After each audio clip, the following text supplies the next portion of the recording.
Hello, everyone, and welcome back to another stream. That's right. For those who watch this after the fact, for those who's watching this whenever, this was a paid request from Predminator. So if he whenever he sees this, whether he can now or later. Oh no, because I was sharing the video Wiley. That's why I don't really know how to do the intro. You have to pay to put the intro into the actual stream, but I'm on the free plan, so that way you can only hear it through the microphone I have here. But hope everyone's having a good Sunday night. I'm joined with Stuntman Mark, and thank you, Predminator. Yeah, this is for you. You requested this. You've been very generous. Thank you so much. Yeah, got thank the you. time, the ability, and the opportunity to do it. So that'll be a fun time. And yeah, again, I know there's only like 2 people here, but hey, it's better than nothing. Yeah, we're not Dead Pit. We're yeah. 100 people, 200 people, so we're small time. Well, Predminator's in here, so he's the man. So we're much appreciated for the the request. This is a movie Matt and I both enjoy, so it's always fun to do it on movies like this. They seem to go by pretty fast, and this is a shorter one. I mean, it's like an hour and 40 minutes or something like that. Yeah, about an hour and 44 minutes, give or take. Yeah. So yeah, any background would be because of Mark, so thanks to him.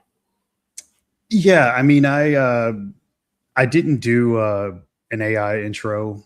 I thought about it, but I was thinking like, well, I mean, how good would that work given the small touches that I did for the thumbnail? Like, I didn't know what it would turn out like. I should have probably just done it just to see what would happen, and then just throw it up anyway, even if it's not that good. But I'll probably do one for the next one. So far, I think I've only done it the one time for Shaun of the Dead. That one turned out pretty funny. So, yeah, I'll do it next time. Quickly to answer Wiley, for me, this YouTube channel was 2010, but technically I started YouTube probably 2006, 2007, where I was doing music video tributes, because it was with pictures. Then I learned how to edit and get footage, and was just making music video tributes. And then a year or so later, decided to do reviews. That channel was gone, and then 2010 started this one, and from 2010 onward, just continued. How about you? I'm pretty sure I started in 2006, and I saw a community of collectors, much like myself, and I thought that was pretty cool. And there was also there still is but at the time I just had no idea. There's a big horror community on YouTube, which I thought was really cool. So my first few videos were a bunch of compilation videos of random scenes from movies. And back then, this is dating YouTube quite a bit, you could put music on those videos. So I just put my favorite song from whatever band over some scenes and just edit it together. And I did that for a few months. And I think after I did that, I was like, well, I got to do something else. I can't just keep doing that. So it turned into collection update videos and stuff like that. Maybe an occasional review of something here and there. And then I stepped away from it probably like 2010 or 2011, somewhere around there. And then I just was just a fan of watching everybody else's stuff. I just stopped uploading. And then I started back uploading maybe like 4 or 5 years ago whenever I started doing stuff with Dead Pit and Matt. Very cool. Hey there, Quiana. Hope you're doing well. Mayim. And the last time I saw this film, I can't even tell you. It's been that long. Mm-hmm. If I ever, I don't even remember if I reviewed this. If I did, that would have been when. Yeah, it's been a while for me, but I mean, at least in the in the style of like actually like physically going to like watch it and seeking it out, it's been a long time. But if I'm just talking about like it's just on TV, yeah, it's on TV every now and again, and when it is, I don't skip it or turn it off or whatever. I just let it play. It's one of those movies that I like, but I don't know if I'd necessarily own, because as I was talking to Matt earlier, it's you don't always have to own everything you like. But it's a fun time though. I enjoy it. And how long we known each other? I mean, we probably the X Files streams. Maybe the first we started talking, or was it? That would have been like the first official time we spoke to each other for sure. I know I watched some of your stuff back in the day, but I don't know if we ever conversated at least through messaging, because back, for people that may not be familiar, way back like 10, 15 years ago, you could send messages on YouTube. And I Yeah. talked to quite a few people that way. And again, it was all I don't know mostly if we movie ever collectors. chatted. I I just don't. never came up. Just Mhm. I might have left a comment in passing. I was watching way more YouTube videos back then, but then again, back then it was a lot less of us doing this. Now it's so many people doing this. yeah. But yeah, officially we the first time we chatted with each other was on Dead Pit during the X Files streams, and that was quite a few years ago now. Hmm. And since then, been doing stuff like this. And no, we have not started the film yet. We're just waiting to see if people come in the chat and stuff. So we didn't have to start the film yet. And hey, Foz Rotten. Yeah, I remember messaging on YouTube. I never understood why they took it away. I mean, I guess they would say they couldn't handle it, but I mean, you have a lot of other stupid stuff. Hmm. Yeah. What's up, Foz? The messaging was cool, man. I loved it. I thought it was a great way to keep everything interconnected, and even the page layouts back then were really cool because you could customize so much stuff on your page or your channel. I mean, Yeah. and you now it's just everybody's channel looks the same. So I mean, I think the most you can really do is like maybe your avatar and like the banner, I guess. Yeah. Yeah. So it kind of sucks now. Yeah, I remember that. The layout, especially like you said, was a lot better in yesteryears. Yeah. But it is what it is. Yeah. Drew Marco fucked Don Fettuccine. He's a hack. Fuck that piece of shit. Yeah, I'm not a fan of Mancini's work. Not even a little bit. Don Fettuccine. Fuck Yeah. him. But we'll start whenever Predminator is ready. And up until then, we'll talk for a little bit longer. Hey there, entertainment enthusiasts. Alice Sanchez. Drew Marco, hello there.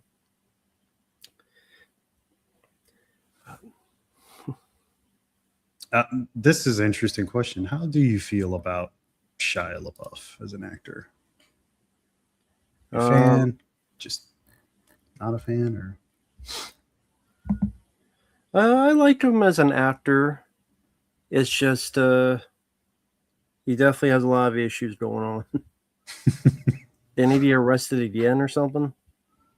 I saw something about that. I didn't even click on it, but just because like it seems like there's always something going on with him. So Another fight or something. yeah, something like that. But okay, Premiere is ready, so we'll get started. We're at the very, very beginning. Countdown. Well, I should ask Mark, are you ready? Oh yeah, I'm ready. So we'll count down for those who do want to follow along now or who's watching this after the fact. Pause at the beginning. I'll count down from 3. So 3, 2, 1, pressing play. And for syncing, we have the DreamWorks logo starting as they're fishing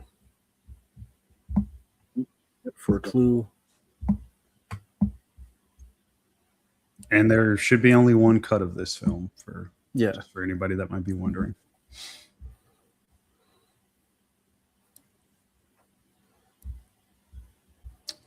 Now, my first time seeing this, I was so surprised by how decent the film was.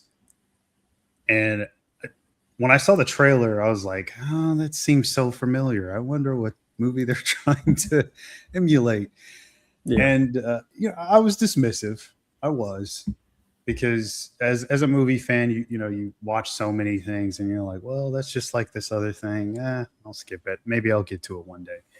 And then when I did watch it, I was just so surprised, man. I just really shocked me how decent it was. But there's just one cut of the film, and here we have the fishing sequence with Shia's character and the dad character played by Matt Craven, who I remember being the original Jacob's Ladder. He was a doctor who explains about the actual Jacob's Ladder. Hey, Uncle Bill, how's it going, man? What's up, Uncle Bill? You're missing out, man. You're missing out on Shia LaBeouf. Yeah, just started. You want to join in?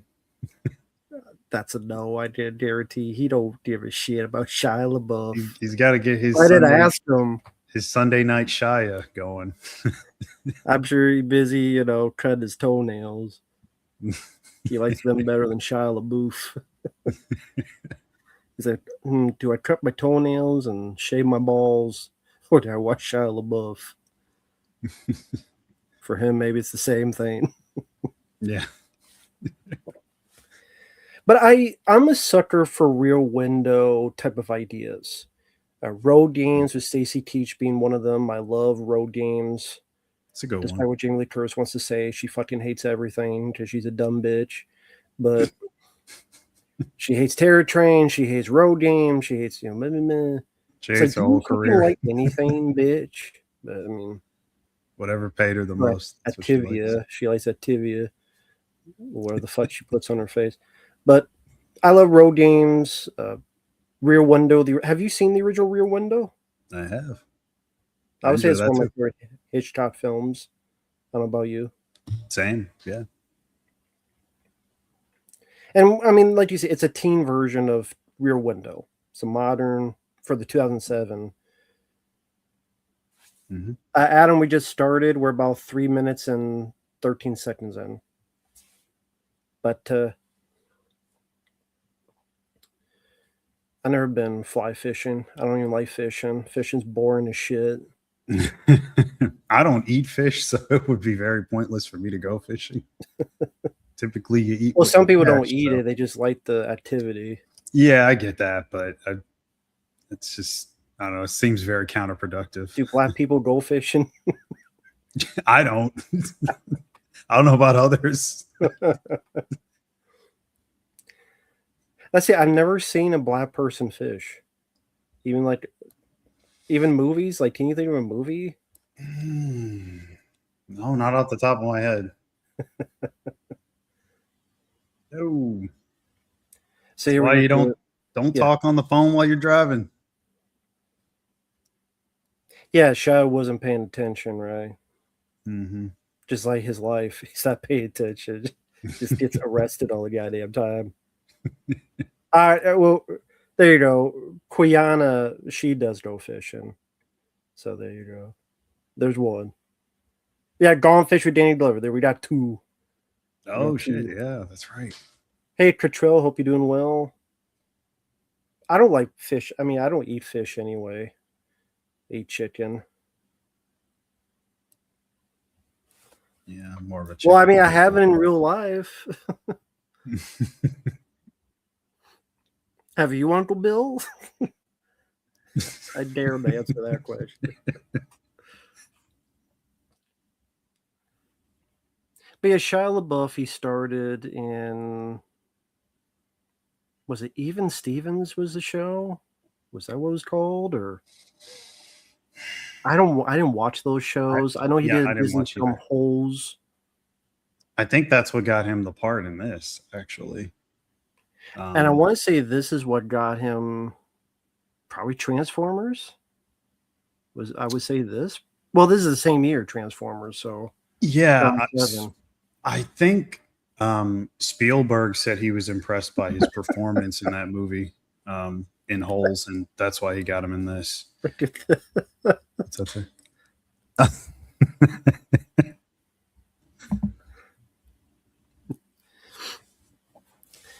But I mean, there's other films I like, Rear Window, not just this. Road Games I mentioned. There's also like Mimic 3 with Lance Mhm. Henriksen, I believe. That's a take on Rear Window. I'm trying to think what was the last film, newer film that did that. I'm sure there must have been, but I can't think of it. Just, I mean, it's an idea where if as long as you have one location and that curiosity of what's on the outside, are you seeing that's really true? Are you overthinking things? Are you imagining things? Mhm. Now, the guy talking here, the comedic relief is Aaron Yu. He was in the 2009 Friday the 13th film. Mhm. He also had like a brief part in Nightmare on Elm Street remake. He was like the guy on the phone, or like the message they saw. He had like a nightmare. He's in it for like 30 seconds. Mhm. I don't know if he did much since. Right after this, he did a film that I'm not many people talk about, but I'm a big fan of. It came out 2008. It's like a coming of age comedy drama directed by Jonathan Levine, the same guy. I think he also did the movie 50-50 and All the Boys Love Mandy Lane. Hmm. But the whackness, it's Ben Kingsley, Femke Jensen. Um, I'm pretty sure the lead was Josh Peck, but Aaron Yu is in that as well as like a not too far off from the character in this, but he's more of a dick, I would say, but still a fun character. But yeah, he's always serviceable. The best Shia LaBeouf film. You know what? One I actually like. I mean, I like this film for what it is. My favorite is actually, I don't know how many people remember it, Eagle Eye. I really like Eagle Eye. Yeah, that is also directed by the guy who directed this, right? DJ Mm-hmm. Caruso. Same director, Yeah. David Caruso. No, not really. But that'd be funny was, but It's his brother. easy. But Eagle Eye I remember liking, which Mhm. has a little bit of a semblance to War Games, among Mhm. other stuff. But Eagle Eye I do like. So Yeah, I mean Shia LaBeouf, yeah, go ahead. he's not a filmmaker that I particularly love all his stuff. I mean, there's a couple films that in there, but there's more stuff that I probably dislike or have just skipped just because of like the Return of Xander Cage. That was him. He also did that. Really? And yeah, that was I DJ forgot Caruso. that. That And sucks. yes, it Oh, did. shit. They completely Guy did missed the this, did point. the third Triple X movie. Yes. I He, forgot that sucked dick. yeah, him and Vin Diesel both like they completely missed the point of why the first Triple H was at least entertaining in its own right. Yeah. And yeah, such a awful sequel. I also didn't like I Am Number 4. That was another one he did, which I More think like that number was two. yeah, I think that was after Eagle Eye. But Stupid fucking name. I am number 4. yeah. Might as well call it I am gay. Now the two ladies here, Viola Davis, who's been in a lot of stuff. Was she in Mhm. Suicide Squad? Yes. what was her character name? Waller, Amanda Waller, Yeah. Yes, she's Amanda Waller. the one who's like the sends them in on the mission. She's in both films, and then Carrie Ann Moss as the mom, which I think that was one of the big surprises when I first saw this back in the day. I'm like, Carrie Ann Moss from The Matrix is in this, but okay. And she's only, I think she said she was like, she had just given birth, like right before they had started shooting. It's like a few months before. She was eager to get back to work.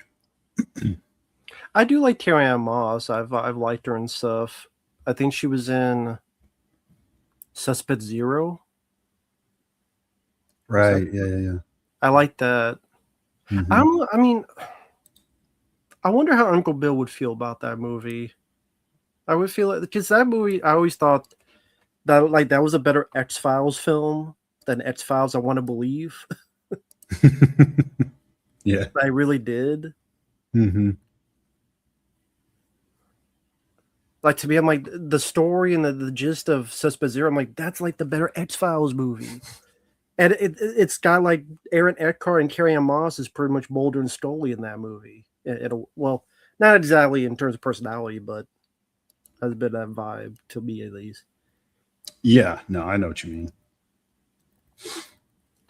Oh, thank you, Twiana. I mean, that'd be very nice of you. Thank you. A lot of people liked Eagle Eye. I'm surprised. I mean, I liked it too, but it wasn't the most loved movie when it came out. But cool to see some love in the chat. Yeah. So our character here is in house arrest and never, thankfully, been a part of that. No, I'm not going to ask Mark if he's been part of it. I have not. My record clean. So, I mean, the idea here is that I think she cuts off his video. I mean, here's the thing though. House arrest, I would still be fine because okay, he can't play online, but there's like a shitload of video games, there's a shitload of movies. At least for me, I mean, if I did that, I could buy in a month at least, and still have shit to do. So I'm one of those few that would not be stir crazy.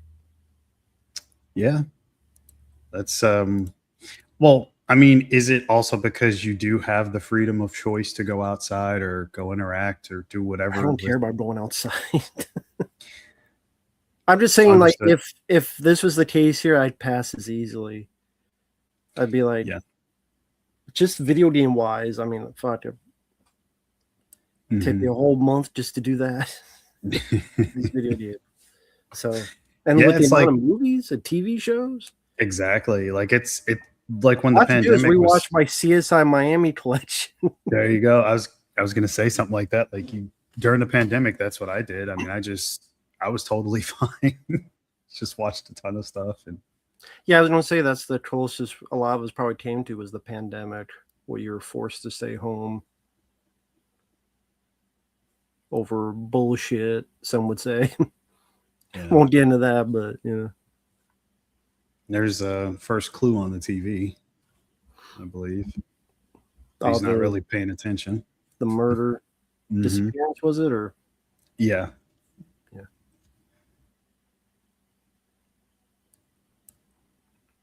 No, I did not learn how to make zucchini bread. But zucchini. The search continues.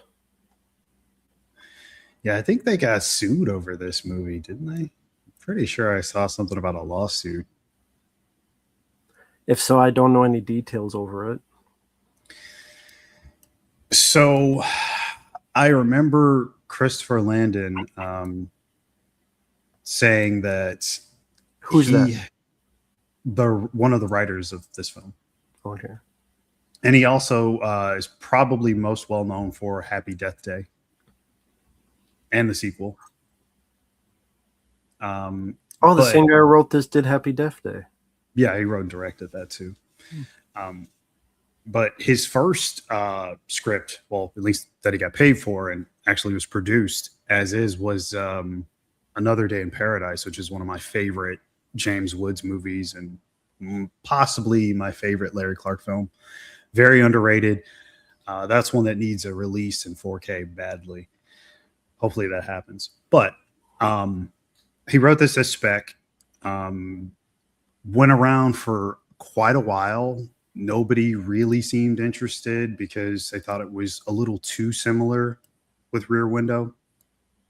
Um, I think he did rewrite it, change some things, like adding the house arrest element and other stuff was probably part of it. But um, yeah, he had conceived it without even really paying too much attention to Rear Window.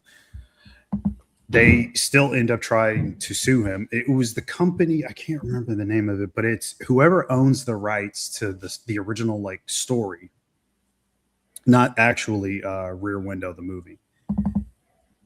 And yeah, I think it was Spielberg also got sued, the studio, and somebody else. I can't remember. But yeah, I think it was thrown out because the judge was saying like there's not enough of a consistency of similarities. There's some subplot stuff going on that's not in Rear Window.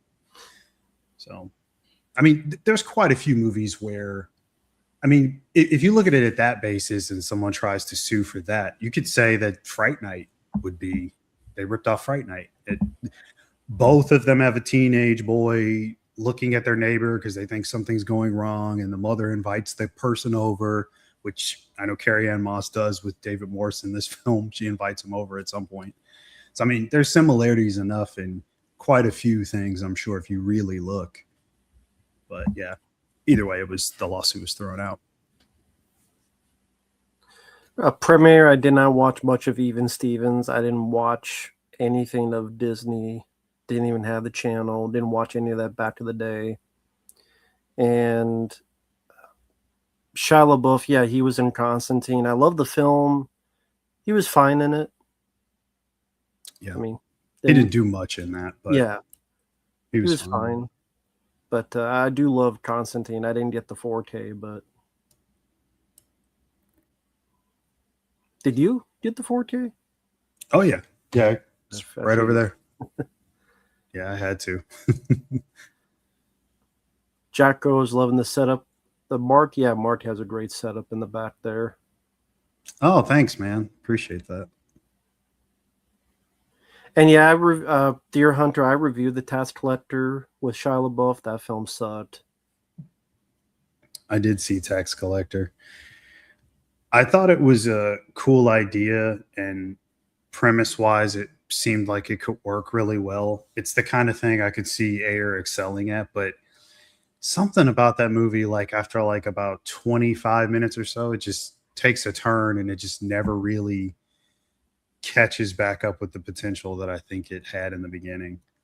And it also seemed like he ran out of money or something because it looked progressively cheap as the movie went on.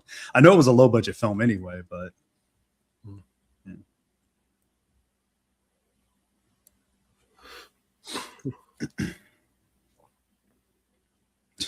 These kids.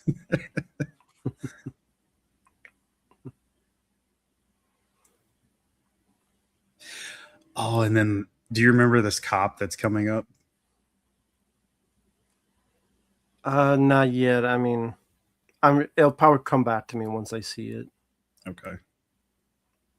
You'll recognize him as soon as he pops up. But at least the film does a pretty decent enough job. Set up the scenario, set up your character, the predicament he's in. Yeah. I think Shia, is fine as an actor. Again, I think whatever personal demons he's got going, he still hasn't overcome that, and it's a bit, it's too bad. That is Jose Cantillo. You might recognize him from Crank as the asshole who Oh injects Statham with yeah, the drug. Yeah. okay, you had the bad guy. Uh-huh. Fuck you, Chip Chelios. Chip Chelios.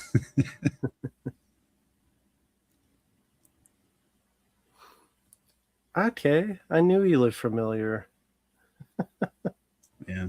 I love Train, the movie. Me That too. Yeah, me too. That was another film that I was very surprised by how fun it was. I saw it in the theater. Wasn't expecting much, but it's a nice surprise. Fun. Train 2 is even crazier.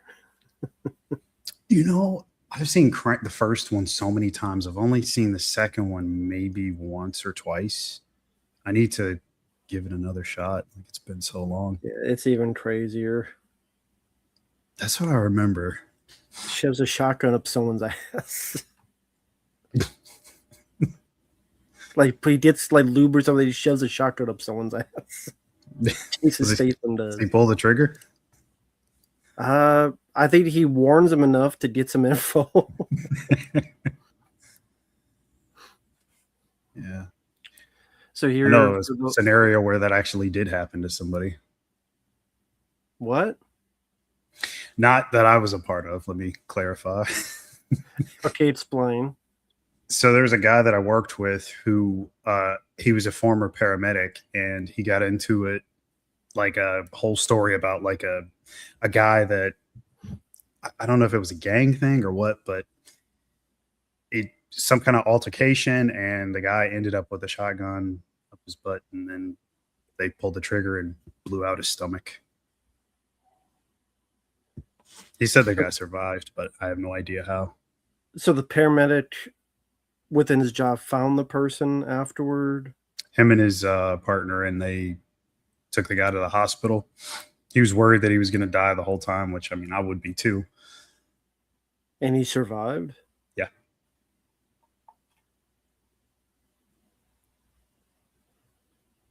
Yeah, I don't know how the hell that works. I don't either. So the shotgun was up his ass. The trigger was pulled. His stomach was like blown, like outward, Blown out. Mm-hmm. like alien. Yeah.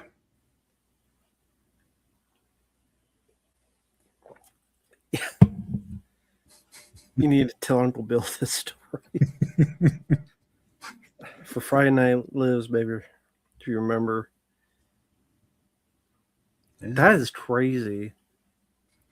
I mean, It was one of those moments where we're on the job and there's not much going on. And I knew his former occupation. So I was just thinking, like, what's the craziest call you've ever got?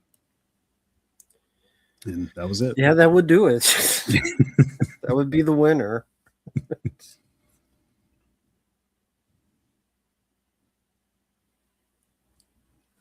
He's spying on this. Of course, here. this is PG-13, so Yeah.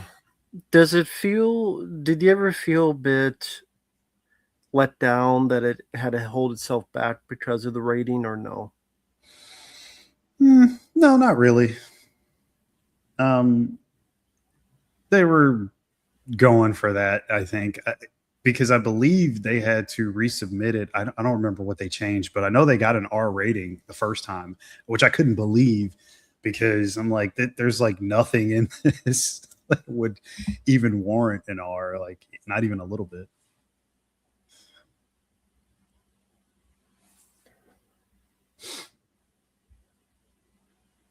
I mean, I don't really remember any gore in this film. No, not really. I mean, there's obviously no nudity or anything, but I mean, there's some violence at the very end, but still, it's so minimal. And the way it's done, like I have no idea why I would have gotten an R. No, Devin, I didn't see the trailer. The last Statham film I saw was A Working Man, and that film sucked. So, but Yeah, you know, there's another film, not exactly, but it was R-rated, but I thought sucked. Summer of '84. I don't know if you ever saw that, with the kids, and there's like a serial killer in the neighborhood, and Yes, I do remember seeing that. That was years ago. I haven't seen it in a long time. I think I have that. I think I bought that from Vinegar Syndrome. You like it more than me, then. Yeah, which is funny because, like I said, I haven't seen it in so long. I barely remember it. It's one I'll have to dust off and check out again, see if I still like it as much as I did.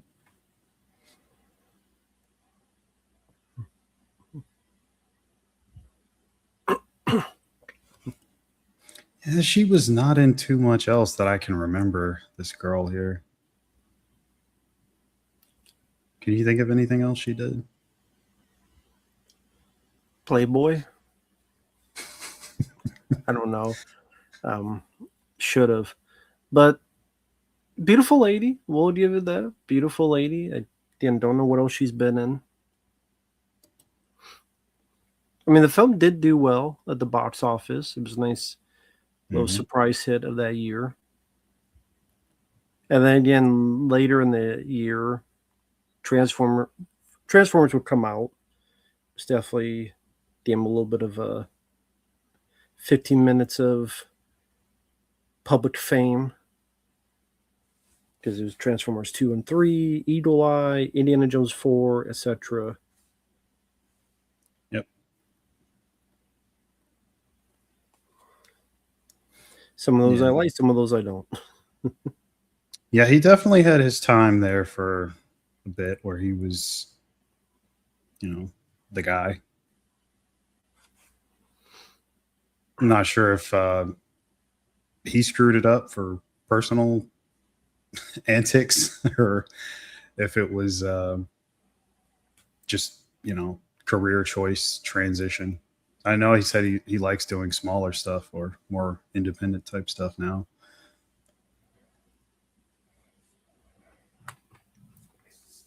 Likes being on women.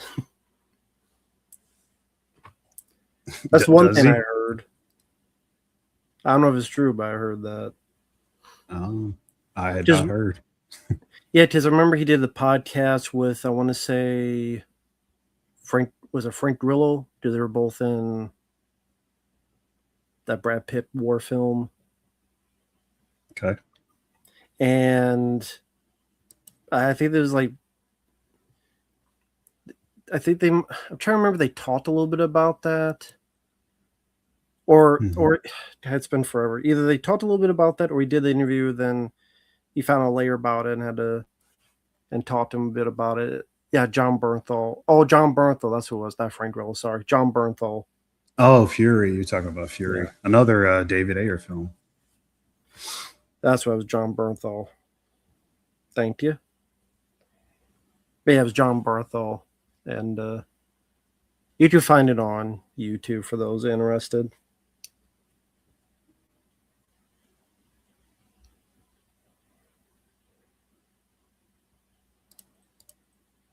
Yeah, so far, like everything that's been going on, they've established the best friend and the girl he may or may not have a crush on next door, and it's been pretty well paced so far.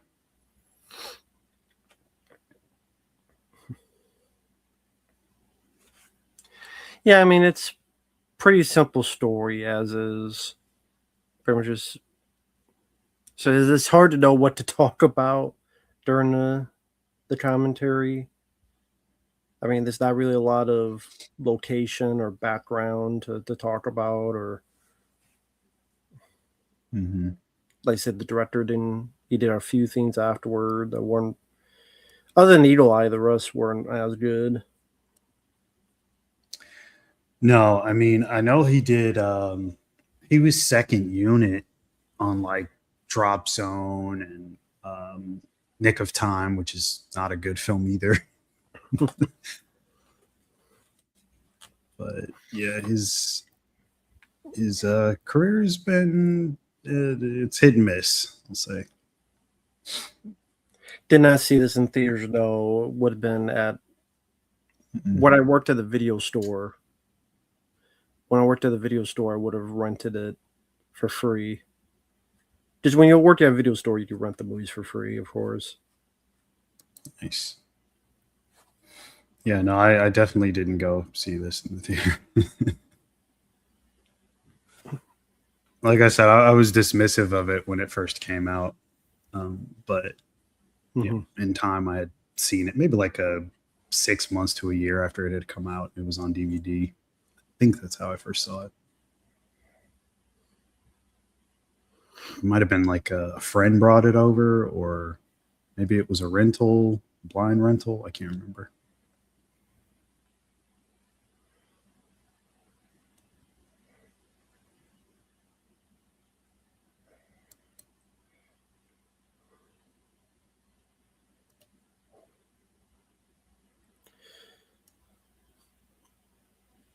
So, were you into the Transformers films? No. And it wasn't a Michael Bay thing. I just never really grew up with that. I mean, it was around, but I just never got into it that way. So I wasn't as excited as everybody else was.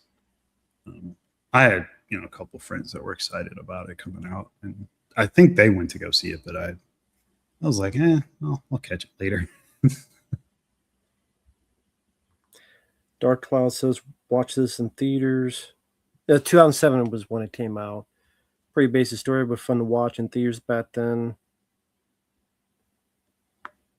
Yeah, I mean, listen, it's fun. Probably nowadays, this film probably would be more go to streaming. I just see Yeah, that.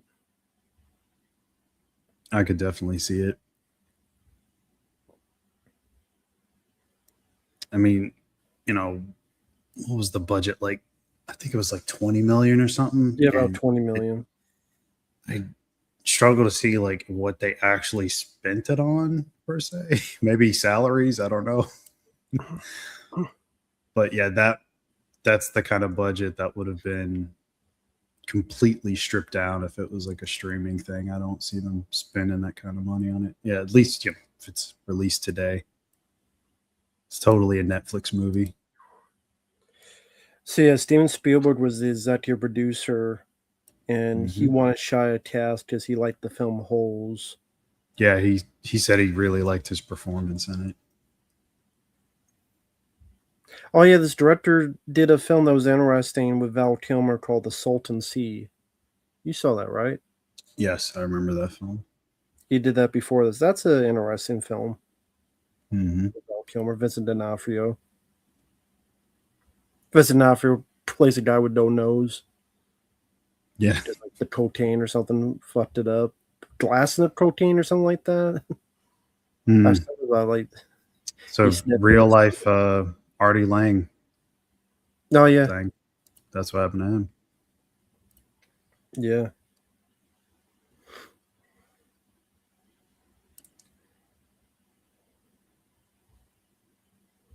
It's a nice little misdirection scene here.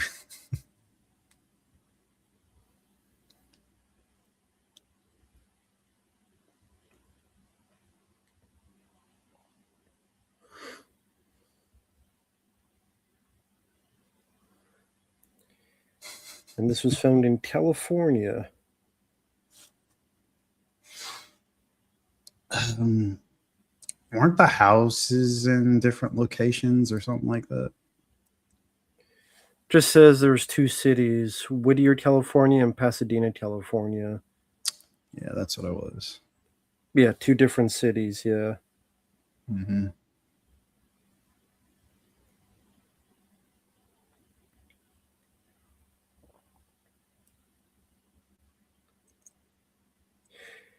Oh yeah, it talks about the lawsuit you were mentioning. Oh, okay. The Sheldon Abend Revocable Trust lawsuit Hmm. against Steven Spielberg, DreamWorks, Viacom, Universal Studios, infringe on the rights of Cornell Woolrich's 1942 short story "It Had to Be Murder," the basis for Rear Window. And DreamWorks never bothered to obtain motion picture rights to the intellectual property and evaded compensating the rights holder for the alleged appropriation. Claim was rejected by U.S. District Court, like Mark said. They're only similar at a high level of generality and abstraction.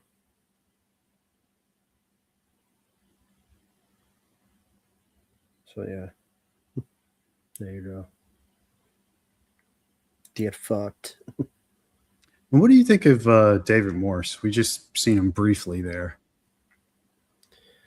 Uh, Good character actor. Good Any in pretty much anything I've seen him in.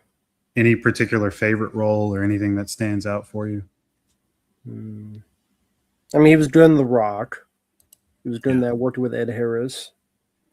He was doing that one. Uh, I always remember this film from with Jamie Foxx called Bait. Yeah, he's right. I don't can't remember if he's like FBI or something, but I do remember him. He's like the head of the task force or whatever that's Yeah, trying to find the gold.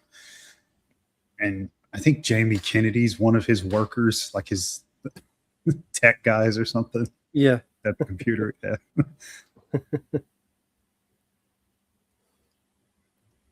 Yeah, definitely. I mean, there's so many films. 12 Monkeys. It's a smaller role, but his role in Long Kiss Goodnight, it's memorable. Um, Green Mile, among others, for me. Yeah, he's always fun to watch, I think.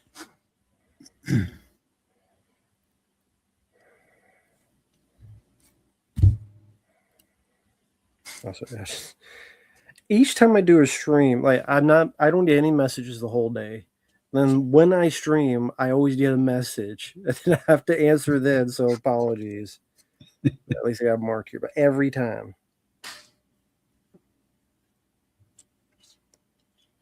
So, yeah.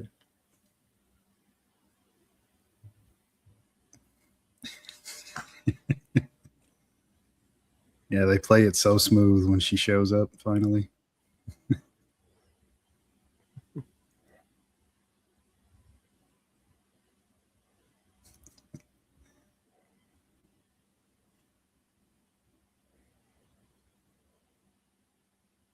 That is a huge room, by the way.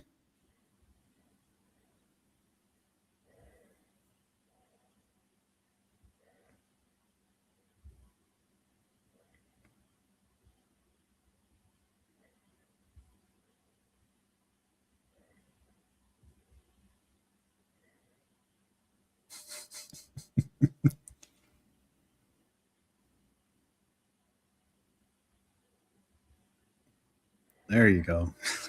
Aaron Hughes just trying to be a good wingman.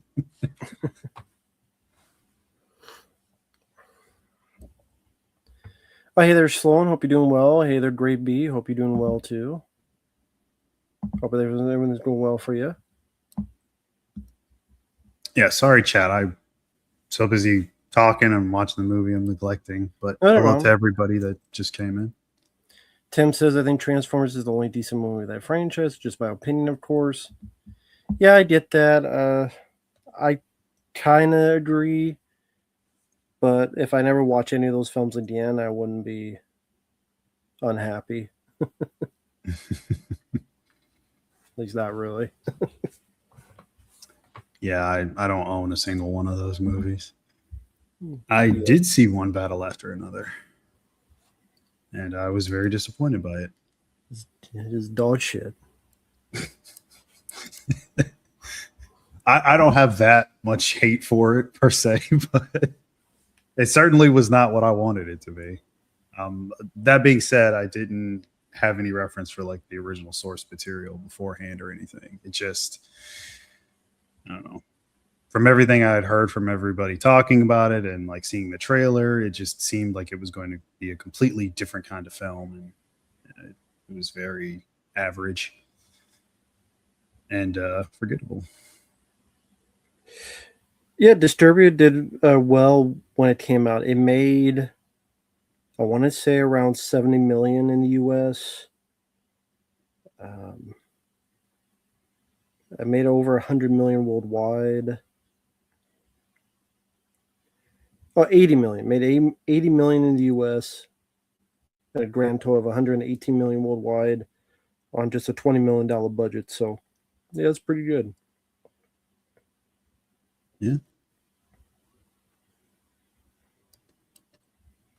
Yeah, that's a pretty good return. Mm-hmm.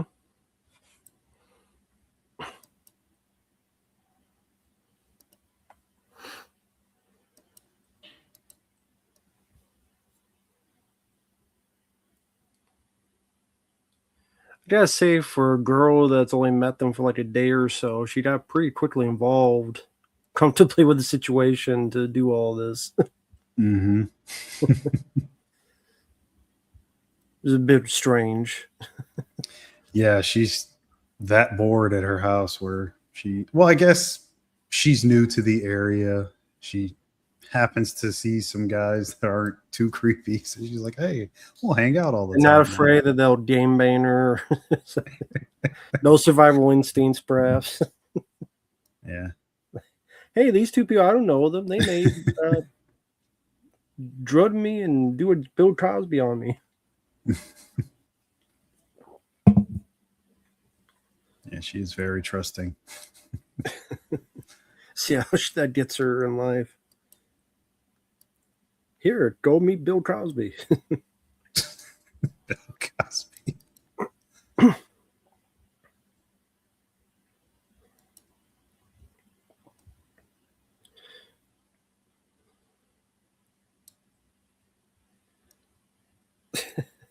Nah, no sin requests. They have to be a super chat for that.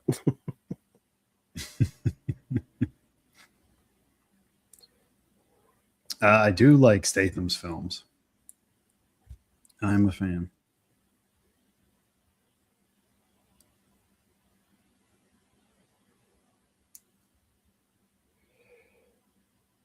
Yep, got a super chat.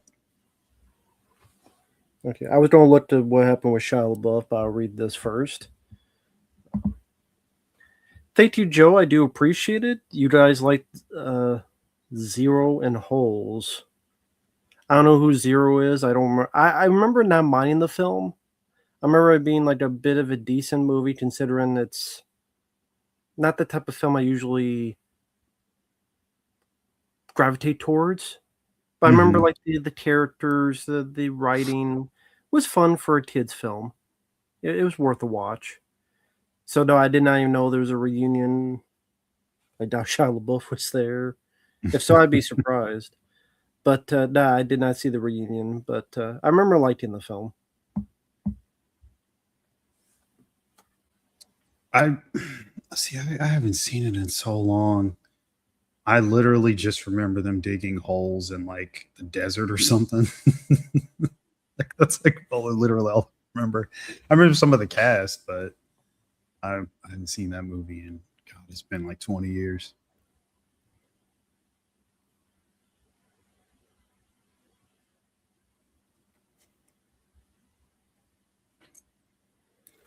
So before all this, Shia LaBeouf had been in a lawsuit against FK Twigs, the girl from The Crow Mm, remake, right. I think because I didn't guess he? they had gone out together. That's what I was gonna say. Didn't he date her at some point? Yeah. And she's the one who, I think, just she's the one who said there was sexual battery violence, unlawful NDA from 2020. Hmm. Yeah, it'd have to be because I think he's pretty sure he's with Mia Goth at this point. Hmm. Still. And then recently he was in Rome, roaming through a hotel lobby in just his underwear, Oh, that's fun. Sounds saying, like a good "Where? time. Give me a match. You got a match?" What do you need to smoke a cigarette or something? Yeah. Oh man. Oh, of course, he's got to say the title of the movie. Oh, and then last month there was a brawl at Mardi Gras, a bar brawl at Mardi Gras a month ago. So he had a fight at Mardi Gras a month ago. He was in his underwear asking for a cigarette.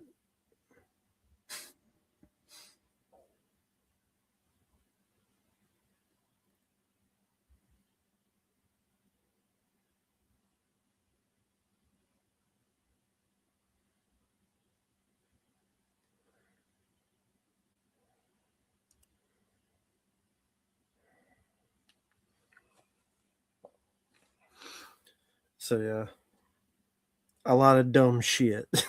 Pretty much. So It's yeah, just like, Barbara and Mardi Gras a month ago in his underwear recently. man, Possible battery in 2020. these things just happen. Yeah, he's fucked up.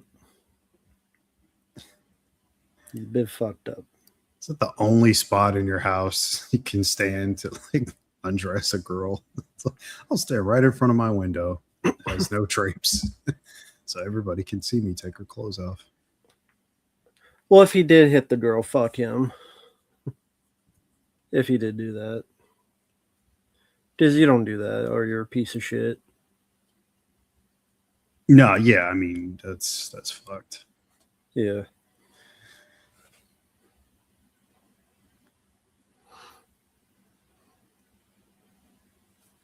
Yeah, he wants to hit that too. Yeah. I don't blame him though. She's such a tease right here. This scene. I do remember this. So you're saying she's asking for it? Oh yeah. Of course she is. But her morals won't let her do anything. It's still the first day they met.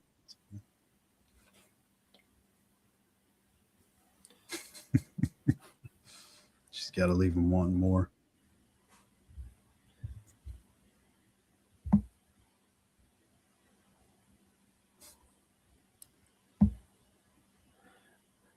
Joe, I haven't gotten that request any time recently. No.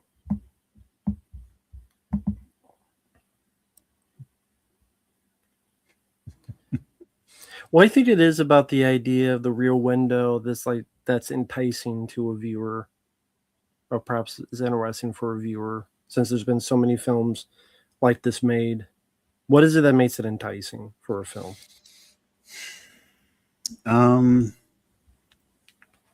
I guess the idea that almost every time out there's going to be some sort of a action taken against whatever the threat is, because you have no film if whatever the your central character is looking at, like if he's looking at something and then that's the crux of the whole movie, there's nothing there. So like it's, you're going to get something, but I think it's the anticipation of just seeing how the character is going to handle whatever the problem is, or killer, or whatever the scenario might be. So I think it's somewhat of a buildup of anticipation, and if the payoff is worth it, then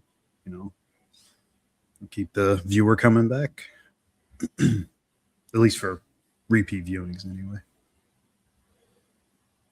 So yeah, there's a sense of mystery, some suspense, and if you have a fun or really good lead, like that always helps, because like that's all you're gonna have. So I mean, I guess other films are like it. You got Body Double, Brian De mm-hmm. Palma film, which is pretty good. You had Fright Night, the original Mm-hmm. Fright Night. Yep. Watch his neighbor, noticing all these weird things. Only what if Rear Window involve a vampire? Right. I mentioned the film Road Games earlier in the stream. There's The Burbs. The Burbs, yeah. The Burbs, yeah. So, a lot of good films throughout the years. Mm-hmm.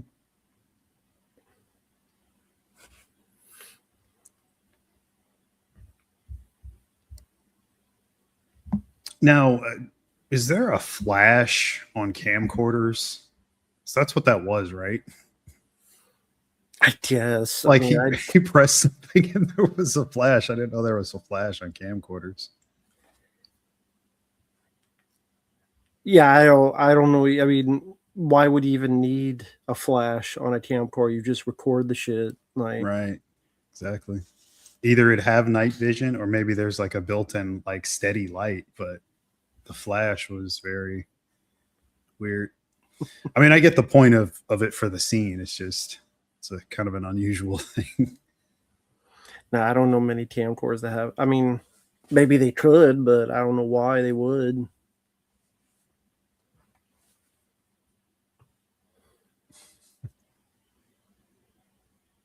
Yeah, that was another one, Abominable. That was a pretty good one. I don't know if you saw that.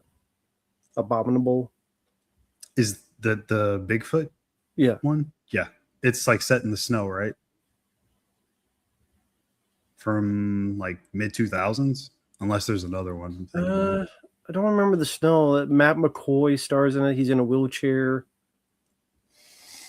and he was like in a hiking accident where his wife died, and he's kind of forced to be back there.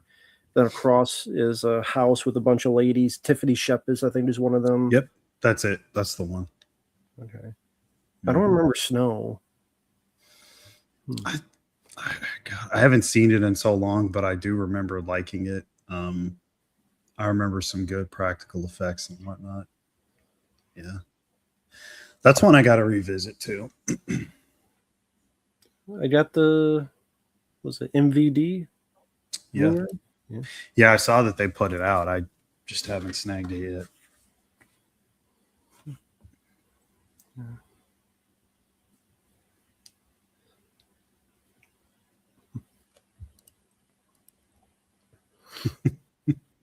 There's that moment I was talking about. It's like straight, you could say straight out of Fright Night. The mother invites over the antagonist. Yeah. Yeah, Jerry Danders. Yeah, exactly. Yeah. For I understand, David Morrissey didn't really talk to anybody during the filming. I guess just to kind of keep a Right. distance, so they have underlying tension and Mm-hmm. untrustworthiness. Yeah. Yeah, he went a little method on him, but Mm-hmm. I think it works for the scenes because there is that tension there. But he plays it cool though. I like it. Yeah, getting good character actor. How do you feel about Carrie Ann Moss? I like her. Um, I think one of the more, how should I put this? I guess standout ones. Everybody thinks about The Matrix and those films, which for obvious reasons. But Memento, I always thought she was good in Mhm. Memento. I think that one is slightly undervalued for performances. I think people get so caught up on the whole plot and the nonlinear narrative structure of it and all, but I think she's pretty solid in that. Yeah, I mentioned she was good in Suspect Zero, and then if I'm about to rewatch, which I have the I have the Blu-ray, I haven't watched it yet. Sabotage, Martha Costas, Tony Todd. Yeah, Because I think I remember MVD that. I put that out a few years ago or so. So that guy's right over there. Nice. I don't even know what was the last thing Carrie Ann Moss was in. Matrix Resurrections. Well, that film doesn't exist. It didn't happen. Didn't happen. Fuck that movie. It was a piece of shit. I mean, that was the last thing I remember seeing her in. It's probably something else after that.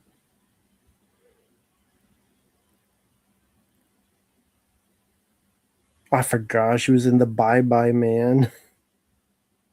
Oh God. Did you ever see that one? Yeah, I know what you're talking about. Oh my God. Terrible. And she was in Sound Out Revelation. The Okay. second one, that piece of shit. Hmm. Jesus Christ.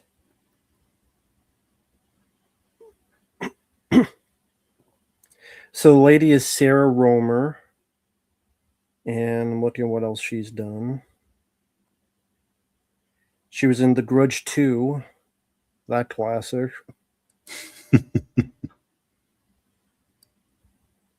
Asylum from 2008.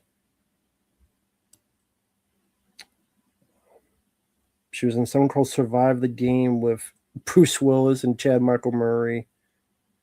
So during the sadly really shitty Bruce Willis years of movies, we made like 18 movies a year. Mm-hmm. That no one's gonna remember any of those movies. And Shia LaBeouf, before he fucked himself 8 times in a row, the last big film I remember him was Megalopolis or Okay. Francis Ford Coppola.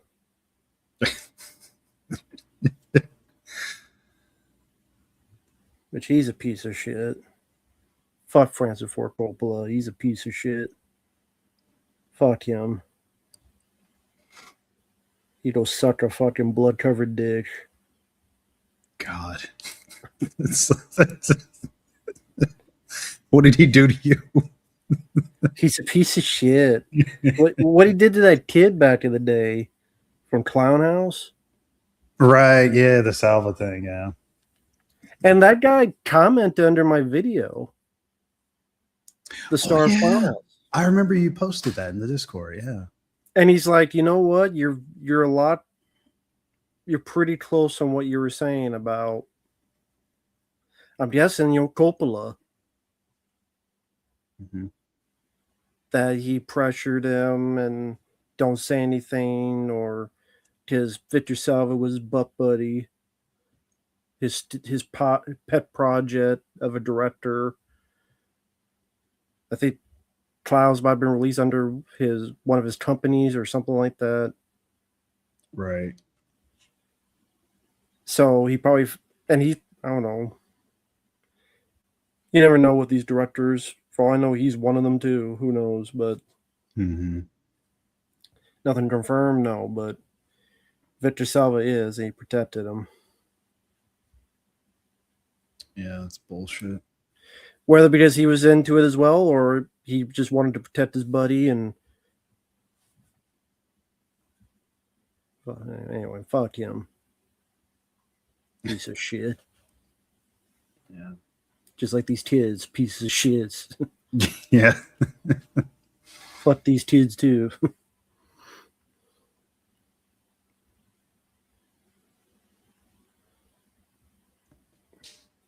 Jackson Jack, I would take the money and hire a hitman. Onto Victor Salva. Just that'd be the best irony. You take the money and then you hire a hitman, and then Salva slipped on his dick in this tub. Broke his neck. I don't know, it was a weird accident. I guess he just slipped on his dick. I don't know. Nothing else could have happened. Did you ever have one of those? Like those iPods like that? Back then? I thought you were going to say, did you ever have one of those slipping on my dick? I had an iPod briefly, but it was a used one and it died out within, I would say, a year. And I guess I just never felt the need because I don't know. I guess I just never felt the need to get another one. And now if I do it, I just use my phone or something. So yeah, they're pretty much useless today. But back then, that was the device if you didn't want to carry around a CD player. Yeah. Whatever. Yeah, that was the coolest thing because I would have to, before I got my first car, like everywhere I went, like I was on my own. So I had nothing, but once I got that iPod, like having my music, all of it in my pocket was revolutionary. I'm dating myself here. But yeah, it was the coolest. Mine lasted for a while. And I think it was like 30 gigs or something like that. Whatever like the top one was at the time for a space.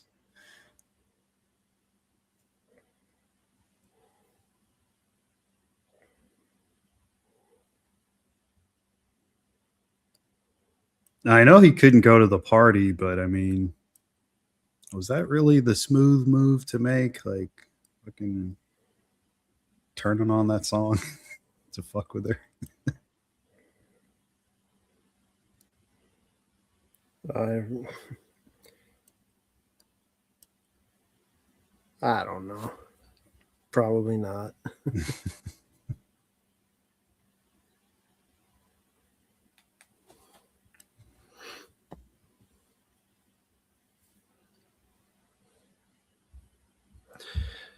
Would you say you like Disturbia more than Vacancy? Yeah, I definitely like Disturbia a lot more than Vacancy. Disturbia, I actually don't mind the characters. They're likable enough. They're not just bitching for 15 minutes at the beginning. Yeah, that's the worst. I actually don't mind Vacancy, but I think that's the worst part of it was to make those characters so like the back and forth bickering and all that shit. Like in a situation that like that in a film like that, you'd rather make the characters like as likable as possible so that like the audience feels something for them once everything starts to happen and go down. And it just, I don't know. But I think I always like the concept of it. It's fun enough concept. I just think that the central characters could have been better. You mean you didn't like the bitching Not from really. sniping each other? No, dysfunctional married couple. Like, who wants to see that? Apparently, they hated each other in real life too. So that was Oh, probably did more they? true. Okay. Yeah, apparently that's what I heard is that they did not like working with each other on Vacancy. I guess that's why they weren't in Vacancy too. Huh? Well, it was a prequel as well. Yeah, I remember Vacancy 2, the first cut.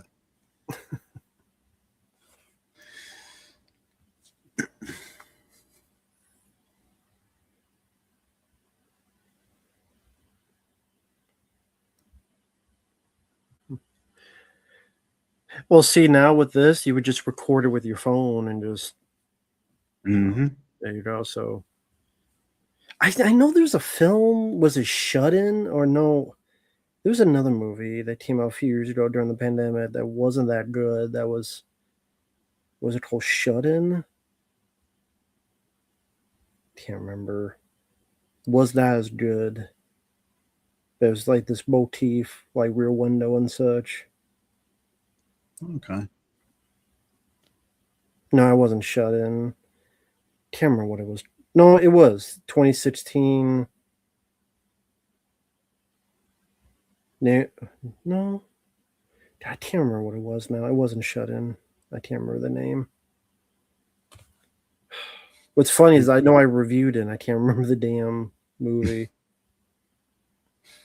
Well, up until this point in the film, I mean, it could have easily just all been a misunderstanding, but we've crossed that point in the film where we know something's clearly not right, and he's the guy.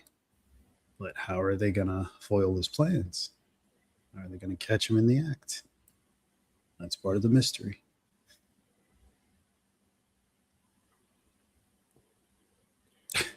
Or they get fucked. Or that. It turns to a porno. Can you imagine that? All of a sudden turns to an orgy porno. Be like, oh, this is different. Like from Dusk Till Dawn. Turns from a robbery to an action film. Wow, this turned to a thriller to a porno.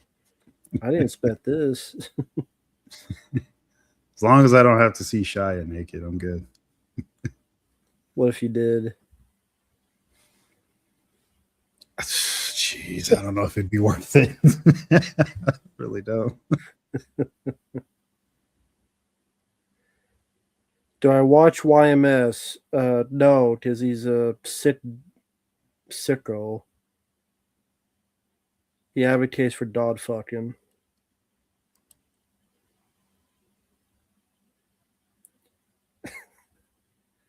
I'm not making that up. He just I don't even want to ask. That's why I didn't yeah. say anything. There's no reason to. He's one of those guys who he loves the character Scar. You remember from the Lion King that Yeah, of course. he has a persona and he wants to get fucked by him.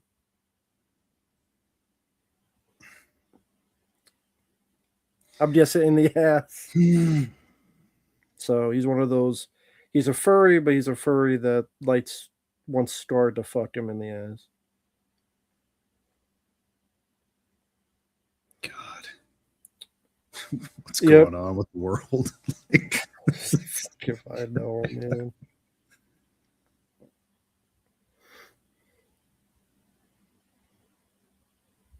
Okay, the film I was thinking of, it was a Steven Soderbergh film called Teamy with Zoe Kravitz, where it's about a girl that has agoraphobia and works from home, and then some little bit of Rear Window type of stuff happens. Hmm. I didn't think it was that great, okay. at least to me. I don't know if I've seen that. Doesn't sound familiar. Yeah. I see the thumbnail that CK did. I look blacker than you in this thumbnail, Mark. Like, What are you looking at? okay, if you can go on YouTube, Okay. like your subscriptions, look at Dead Pit and look at the WrestleManiacs thumbnail. Okay. I don't know who that is, but I look blacker than you. I mean, you tell me who that is in the thumbnail, Mark. Is meant to be you. Okay. Hold on 1 second. I can't show it because the phone will be too small. But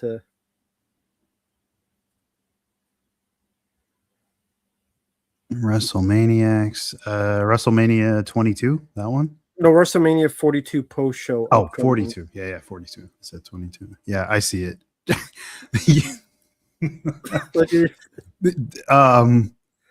I mean, I guess that's me right there, but yeah, who is that between Deering and Trader? that's supposed to be me. I can't show. Yeah, I can't. I never. I wouldn't be able to show it, but Oh man. you know what? Let me see. I got the movie still playing, but maybe I could do it this way because it should. Okay, take a look at this, guys, and you tell me. Does this look like Mark? It never Right does. here. Right there.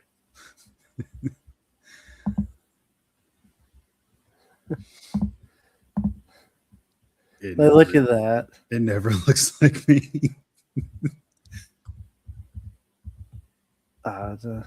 Look at this.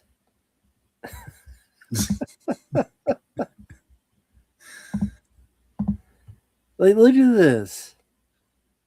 For the first time, I mean, that honestly doesn't really even look like Garrett that much either. It just looks like some random guy with a bandana. Jesus Christ. That's pretty fucking bad.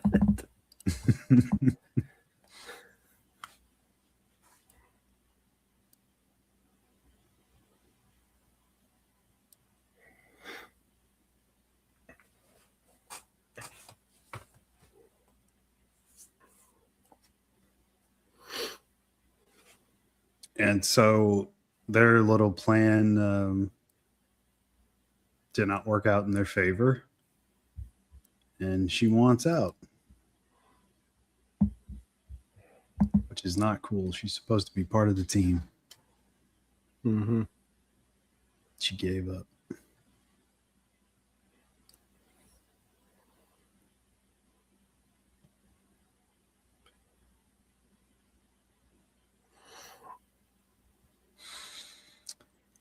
I don't know, Predminator. I mean, I guess he said do we think he should have put up more of a fight? I mean, I don't know. It would have been nice, but I mean, it is David Morse is like what seems like he's about like 6'4" or something. Yeah. So I mean, it didn't bother me too much. Yeah, it works. Yeah, the scenes that they did, like they work, but yeah, it was only going to be so believable with somebody like Shia's size versus David Morse. But yeah, it works.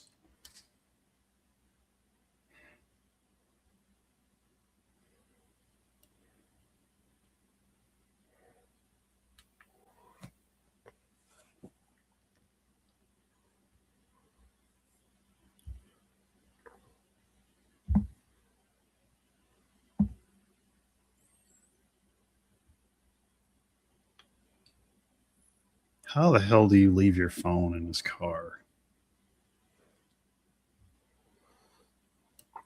Bad writing.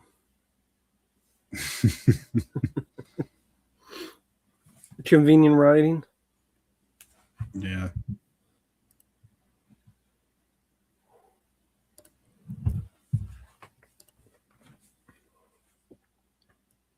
I do remember this bit being this was a bit much. The reach of this subplot coming up. Do you know which one I'm talking about? Yeah. What is it? It just the whole sneaking in with the night vision camera and all that stuff. Is that what you're No, talking that about? Just he like fakes his death while he's in another guy's house oh yeah, okay, that part, as yeah. a joke. Right. Like really, like Because I think he leaves the camera on himself or something and he's yeah, laying to the side like that or something. yeah. Yeah. Like why would you do that when you're in someone's house? Exactly. Like okay, was he faking his death or did he just fall asleep or what the hell was it? I barely remember. Like either he fell asleep or he fucking just passed out or that didn't make any sense though to do that in someone's house. That if someone finds you, you don't be in deep shit. Like, yeah. that didn't make any sense. Was there? That's one part of the plot that I'm like, yeah, he faked it. But okay, you don't fake that while you're in someone's house breaking in Yeah. when you could be caught and the cops and all this. And a guy that like is potentially a murderer. No, he faked his death in the closet of Shia's house. Oh, it's in Shia's house? I can't remember. I Well, guess. yeah, doesn't Shia open the closet door and that's when he sees him or something like that? But doesn't he start faking it here or something though? Like something happens here. I think he cuts off communication or something, and then the next time he sees him, he's playing dead in his house. I just remember that whole thing being really stupid. It's really dumb. Like, come on. It's like, okay, like in a different film, his character would have been killed, but we're PG-13, so we can't do it that way. So we're going to try to have our cake and eat it too. So you think he's dead, but surprise, he's not dead and such. It's like, okay. Yeah, that was a bit much. And I'm assuming, Yeah, he's like screaming and yelling inside another house. That's runs what, into the lamp, and yeah, I remember now. It is pretty silly. So he's inside another guy's house, breaking and entering. He's screaming and yelling, making the noise to wake the dead. Knowing this guy might have to check in, knowing that he's got this thing on his ankle. So if he goes to check to see if he's safe, could get arrested. Or if it turns back on, if something happens, like all these number of things that could happen. The thing gets, ankle thing gets turned back on, all this other shit.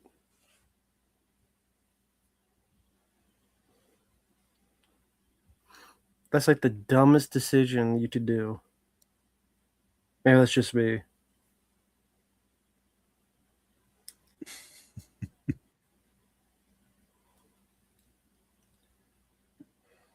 I mean, Yeah, is it just me, folks, or no? See, now It's the cops are here. exactly, and he's holding a weapon. That could have been another charge. Yeah. And the cops probably got there was to the ankle. Yeah, his ankle monitor. Again, it's like, okay, I'm gonna pretend that I'm dying. I thought he was faking it there. The, but he went back to hide and fake his death in his closet. Instead of like trying to get to the cops and explain and help and such. I think he says, "Oh, I'm too scared." It's like, this is like a shitty fucking friend. Yeah.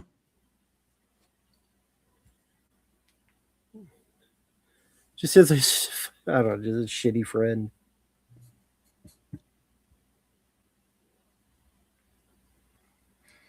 They had to leave the audience in suspense, Matt. Yeah, I guess so.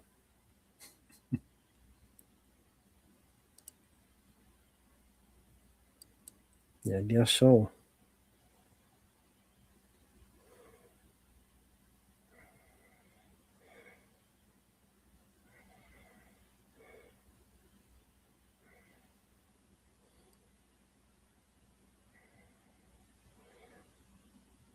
Yeah, at least they did the thing that they never do in these kinds of films where like the cops don't believe him and then they just ignore it.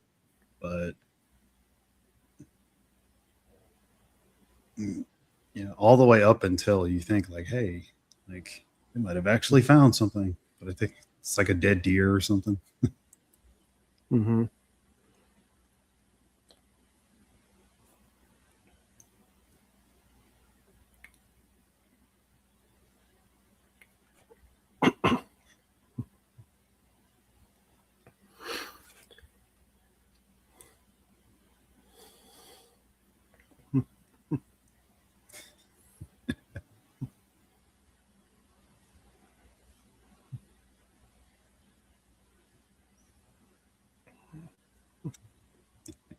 It's got an excuse for everything. It's a classic.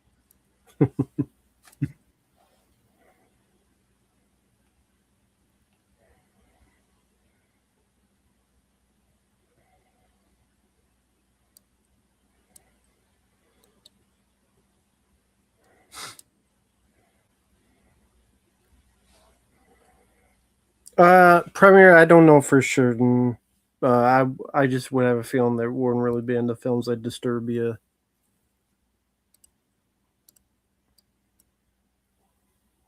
I would guess.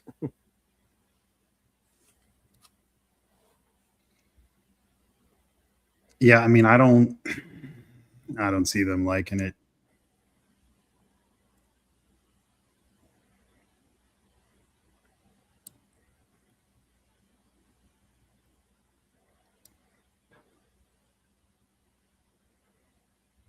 Yeah, I like Rear Window.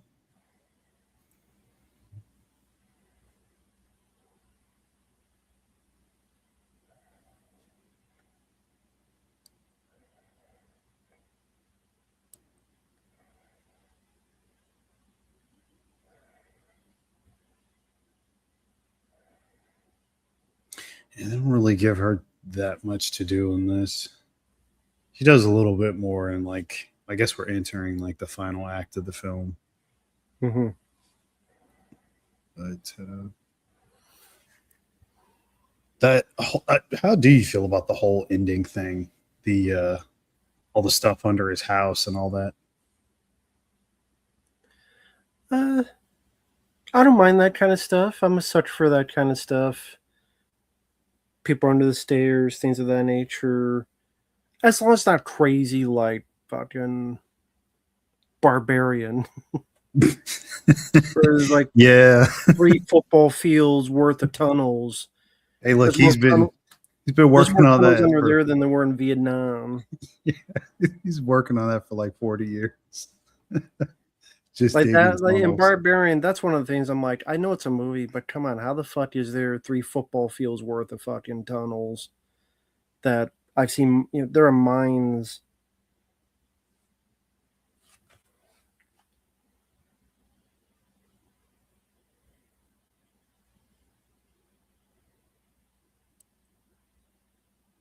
Oh, thanks, Predminator, for request. You keep requesting, we'll keep doing them, man.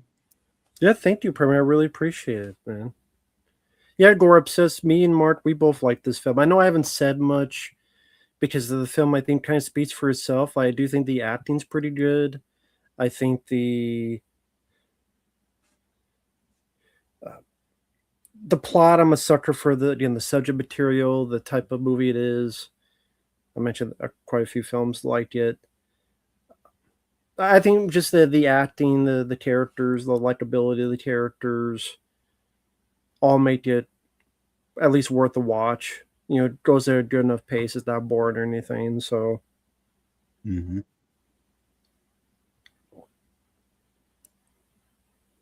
which is definitely an important part if you're doing a film like this, since there's not a lot of action or pizzazz or effects, or if your characters aren't worth anything, then it's going to be Yep.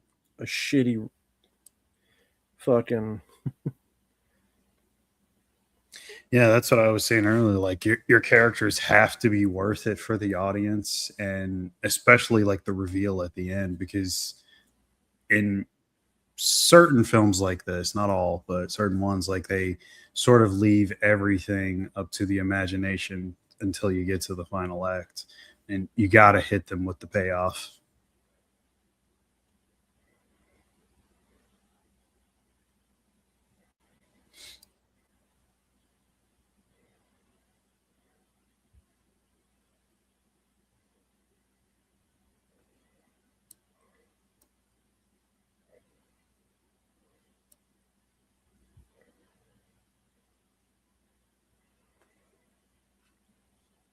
Would you be able to do this with the camera? I don't know, to. I just wonder, like, if you just move on with the camera and you put the computer, would you be able to get this close and get this much detail with something you just at home have in 2007? I don't think so. That CSI shit. Because I mean, there wasn't. It's not like, I guess HD cameras were probably just coming out at the time. Like, Mhm. you know what I mean? Yeah, he zooms in and it's like such a clear image. Typically, if it's a It would get more frantic, blurry. exactly, it's like a static shot. Like Yeah. it would lose quality as you zoom in, not get better, which Yeah, is what happens. that's what I thought.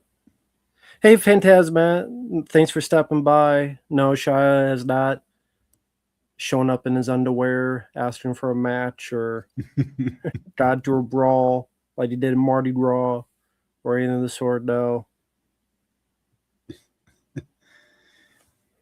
Yeah, Matt, I saw the picture on Discord. I jumped on Discord briefly, like right before it came on. It's very cool. You got those pics with Doug Bradley. Oh, he did? Cool. Yeah. And Brad Dorff. All right, cool. Oh, yeah, here's the fight, the kitchen fight. Did it cost him $200? Maybe. I don't know. See, have you a little bit of that? Well, not quite, but could have that possible boy who cry wolf as well. Since they've been out there and they didn't find anything, so do we believe them now? I mean, they don't do a whole lot of that with this, but that could have been a possibility that they do. Yeah. It's kind of funny. He's trying to escape the house this time.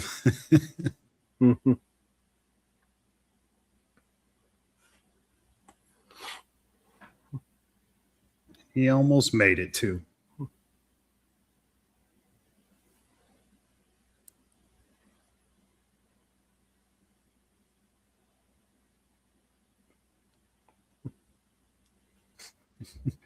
See, you just mind your business. Don't spy on your neighbors. He probably would have kept killing in secret and not even messed with you. It's all Shia's fault. He got himself in this. He could just kill him now. Kill Shia now. Yeah. You know what mistake he did? Did the Talking too James much. Bond mistake. I call it the James Bond mistake. What's that? Remember in Goldfinger, tie him up to that laser that's slowly going up? Oh. No, Right. Mr. Bond, I expect you to die. But I'm gonna let this laser slowly go up your leg to maybe kill you. Yeah. When you just like he could just go and right back to Shia's head. Dead. Yep. Done. But I know he wants to do this whole spiffy note thing. It's like, but or Yeah. That's it's the last action hero effect. That's what the kid tells him at the end. Said you got him beat. You could have just fired and you would have won. But no, you're the typical villain. Dumb. I love that movie. Phantasm Shia's best roles. This would be one of them. For my favorite is Eagle Eye. So I would say Eagle Eye and this movie. I think are his two best ones that he starred in. And Tax Collector. No, not a fan of that. But yeah, Eagle Eye and this one I would say are his two best ones he starred in. I know you disagree. I liked Indiana Jones 4. Again, that's not a film I hate. I mean, you look at 5, the Destiny one or whatever, it looks amazing in comparison. Yeah. But I always liked 4. Never hated it. Saw that in the theater, I believe. Had a good time with it.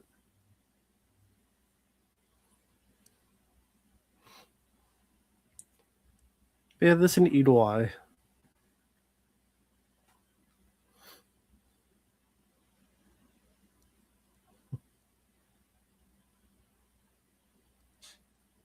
Uh-oh. Power's out.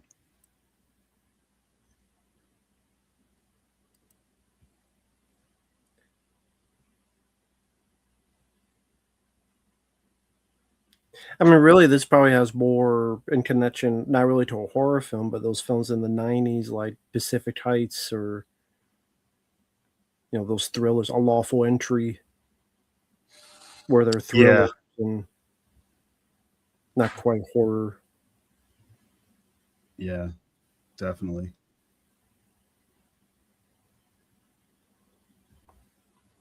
But you were asking before, yeah, I don't mind the stuff in the basement here. Again, it's not like Barbarian. We've got fucking 2 football fields full fucking Mhm. tunnel. Again, more tunnels than Vietnam. Yeah. That was ridiculous. Come on. It was. I'm in total agreement with you on that. Like how do you even dig all that up with no one noticing?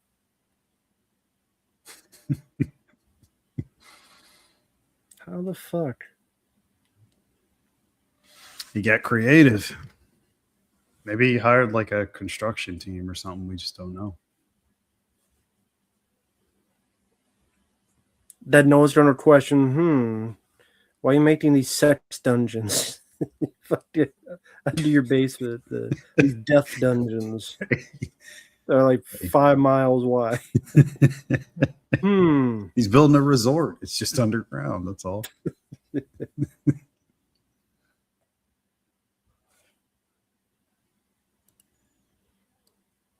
I mean, I'd do the same thing. I wouldn't even wait on the cops if that was my mother down Well, there. yeah, same Fuck it. here. I'm grabbing whatever I can and I'm going in. Exactly.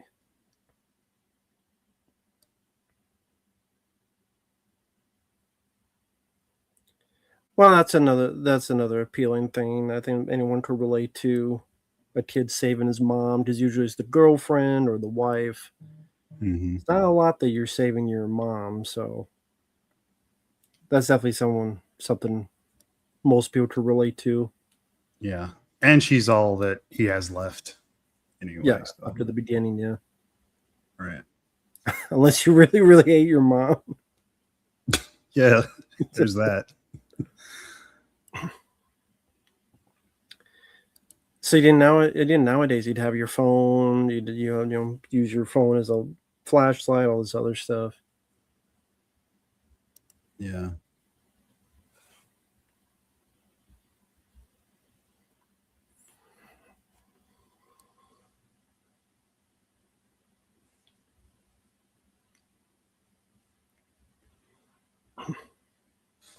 Now, I know suspend disbelief, but that house would be covered in flies and all sorts of shit. Like, you got a fucking corpse in the wall right there.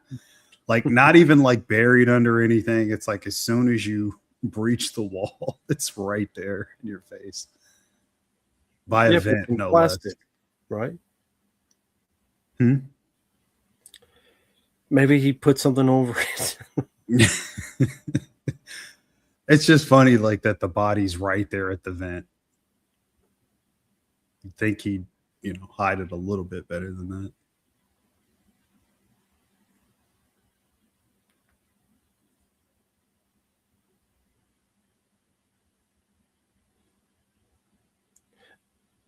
So did this guy hire a construction crew to build this fucking room? He would have had to because that's clearly not supposed to be there. Is this like, the guy you hire, like Batman hires? Because Batman, didn't build all that shit in his cave. So it's like some construction guy that's like, I got you. I won't tell people. Of course, I mean, Bruce he Wayne had told me to build this thing for this. Alfred built all of that. He's the best butler in the world. He's He didn't works build on his it. he works on the Batmobile. He's useful that way. Yeah, he built all that. Bullshit. Nah, I'm telling you, there's a construction guy, and David Morse called that guy for this because he always keeps everything secret.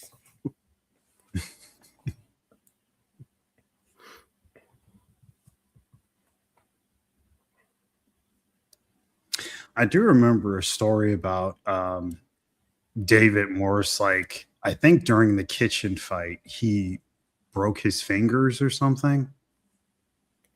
Like, because they were going at it so tough, and yeah, he broke his fingers, but he kept shooting, and yeah, he got a newfound respect from everybody. It's like he was like, "No, let's just keep going. Let's just get the next shot." I remember him talking about that.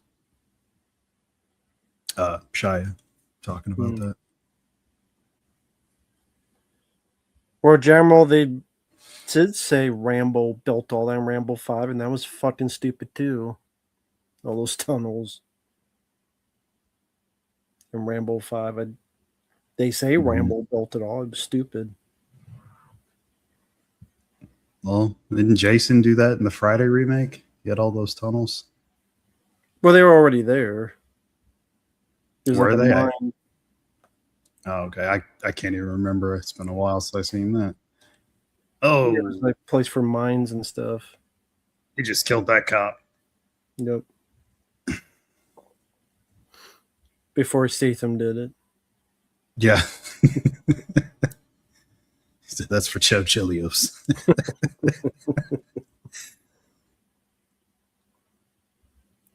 Fuck you, Chev Chelios.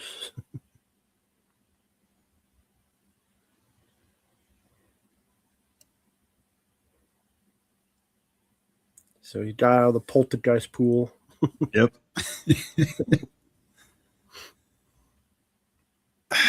Again, like I'm gonna sound like I don't like the movie. I do, and I like all this, but like it's another one of those things where it's like, dude, the mold alone, he'd be fucking dead in like 3 months. All that freestanding water with floating corpses. Nah, he's fine. He's perfectly fine. What are you talking about? There ain't Yeah. no mold. Yeah. Mold's not real. It's all in the mind. If that's the case, the mom and poltergeist would be dead. It's a lie. Right? No, that's way different. It's corpses and bones in a pool. Yeah, but that's outside. It's not in your house, though. Like mold in an enclosed space will kill you very, very quickly. In your Well, house. if it's black mold, for sure. WWF Very, style. yeah. Is it Bret Hart or is it Razor Ramon? That was a cool shot right there. He steps out of the shadows with her like that. Yeah. Don't talk, just kill him.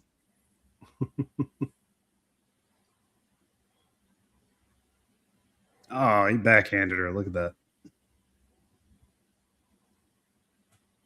Nice.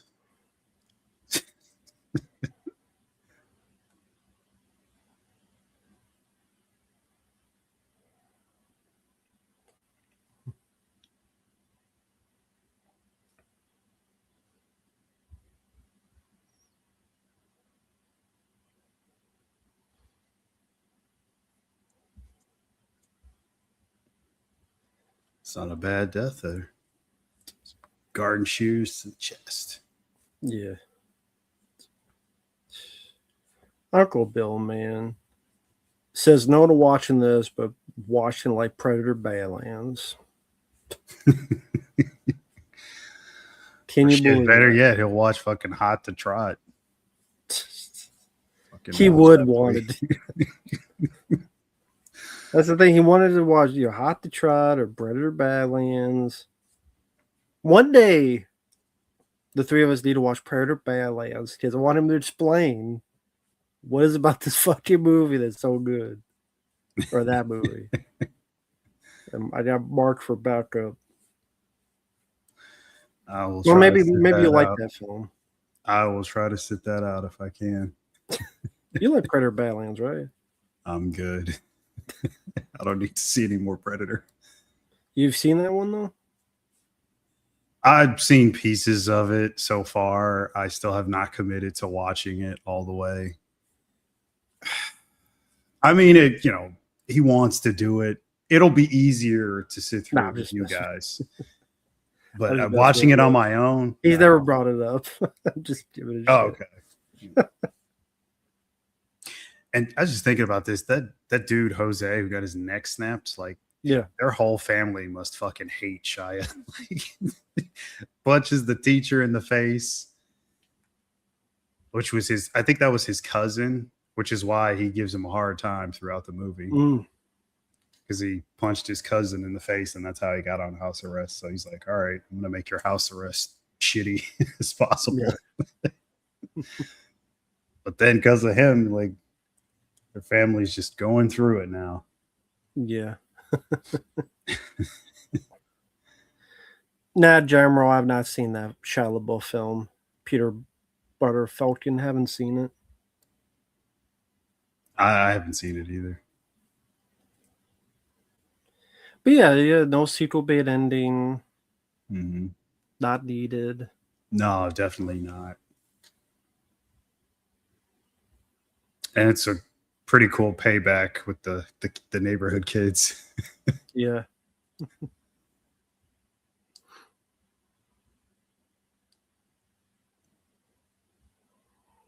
Well, there's the porn you were talking about. It turns into a porn. Well, yeah. So I was a quarter right.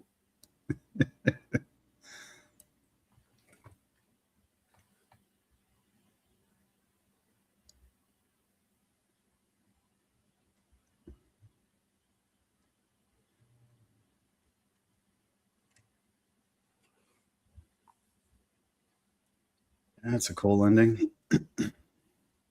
Ivan Reitman was the executive producer of this. I never knew that. Interesting.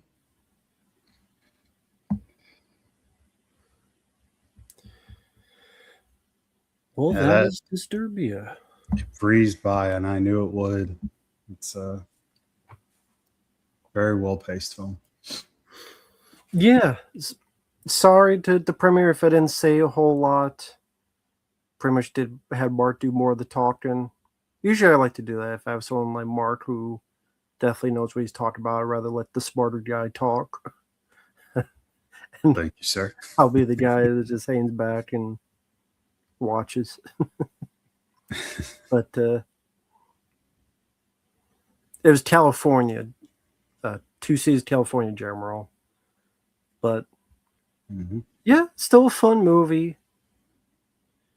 Good cast, solid performances. It may not look big budget. I think whenever movies like this have that type of a budget, it just that things look more slick in terms of some camera work or some photography stuff they splurge on that people will kind of back away and not worry about because we have a lot more to get to with that budget. But yeah, it'd be over a lot of overlooked stuff for sure. Granted, some discrepancies with realism, as Mark was pointing out. Yeah. Some stuff, the whole Aaron Yu, the way he like disappeared, it felt like he was trying to be more of a cop out. I like the character, don't need to see the character die, but just the way this felt like it was a bit of a, I don't know, something about that I think could have been done a bit smoother, a bit better. Not as clunky as it was written, I thought. Yeah. But maybe people talk about Disturbia. Well, I think just really because Shia LaBeouf kind of, he's one of those guys that people don't really want to bring up anymore. Just because of all of his stupendously idiotic dealings. So then, also too, it's probably just more so gotten lost in time in a way, even though for me at least 2007 does not seem like that long ago, but it was about 20 some years ago. So like it's a film that came and went, kind of. Like I do remember it being around quite a bit at the time, and you know, again, Shia being kind of like the it guy at the time. Like, you know, it was definitely talked about back then, but man, nowadays, like this movie does not get talked about just simply for the same fact that it was talked about back then, which is Shia, like how you were just saying about like his antics as of late. So it's a combination of things, I think. That, and also like there's not really a ton of stuff that stands out about it.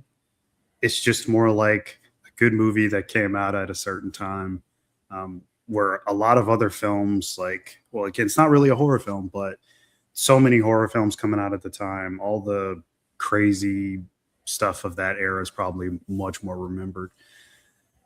Possibly not even deservingly so, but it's just that kind of stuff is always going to be more talked about and more remembered. And something fun like this, a simple little PG-13 fun, I'd consider it like a popcorn movie. It's easy to forget, I think. but definitely worth a watch. It's fun for what needed to be. Yeah, And it's what it needs to be, exactly. Yeah. May not be a film I rewatch a lot, but it's definitely not a bad watch at all. At least to me.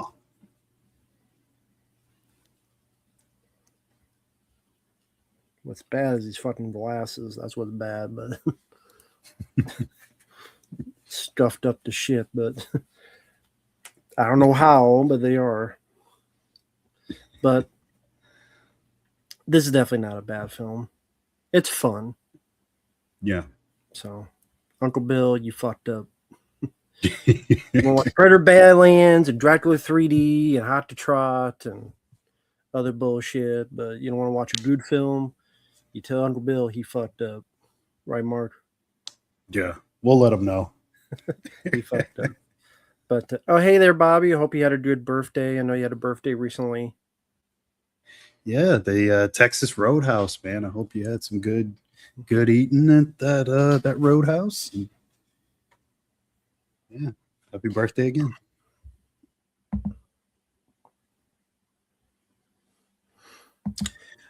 Will Mark be available April 26th, which is a Sunday?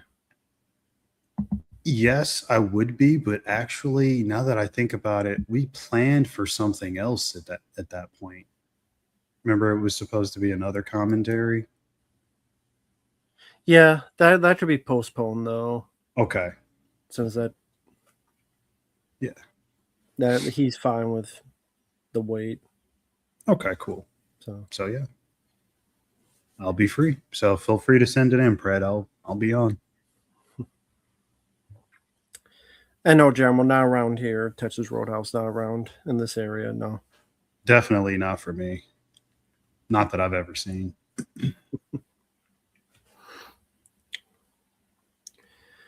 But yeah, I guess that's it. Commentary is done. I would stay the shoot the shit with Mark, with you guys, but since it's a commentary, I kind of want to keep it a commentary for people who do watch it afterward. So they're going, why is this a commentary 4 hours long? Right. Or anything. So with that said, thanks once again, Predminator, for your kindness. Really do appreciate it. Thank you, Stum and Mart, for joining me on this. It was a lot of fun, like always. Oh yeah, definitely a lot of fun. Thanks again to Predminator for the request. Thank you for having me. And yes, I do like steak. Sorry, last minute questions. I do like steak. Unpopular opinion, I do like mine well done. The thought of anything bloody or medium rare, if it's red, and no, it's disgusting. And Preston, I do videos on my collection. Just go to the channel. There's some stuff up there. So yeah, with that said, thanks for watching. Take care, and we will see you in the next video. Yep. Bye-bye for now. Later.